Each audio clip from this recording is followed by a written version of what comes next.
வணக்கம். நவராத்திரியின் முதல் நாள் அன்னை பராசக்தி மகேஸ்வரி வடிவத்தில் வழிபடப்படுகிறாள். திரிசூலமும் பிறைச்சந்திரன் மற்றும் அரவம் தரித்து ரிஷப வாகனத்தில் எழுந்தருளிப்பவள் மகேஸ்வரி. மகேஸ்வரி வழிபட அரிசி மாவால் கோலமிட வேண்டும். 10 அகல் விளக்குகளில் நெய் தீபம் ஏற்ற வேண்டும். வெண்பொங்கல் நிவேதனம் செய்ய வேண்டும்.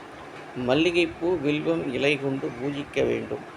முதல் நாளில் அம்பிகை 2 வயது குழந்தையாக பாவித்து பூஜிக்க வேண்டும். வழிபாட்டின் போது நவநீரால் அபிஷேகம் செய்கிறோம். நவமான மலர்களை தூவி தொழுகிறோம். நவராக இசைப்பாடி மகிழ்கிறோம். சக்தி சிவையே உன் சேவடியில் வாழ்கிறோம் என்ற துதியை பாடினால் வேண்டிய வரன்களை அருள்வாள். அதுதான் மகேஸ்வரி. மகேஸ்வரியின் ஆதிபத்தியம் கொண்ட கிரகம் சந்திரன் ஆகும். எனவே மகேஸ்வரி வழிபடுவதன் மூலம் சந்திர தோஷம் நிவர்த்தியாகும். தாயாரின் அருட்கட்டும், மன நிம்மதி ஏற்படும். குடும்பத்தில் ஒற்றுமை உண்டாகும். செல்வ செழிப்பு, மகிழ்வான வாழ்க்கை அமையும் என்பதை நாம் தெரிந்து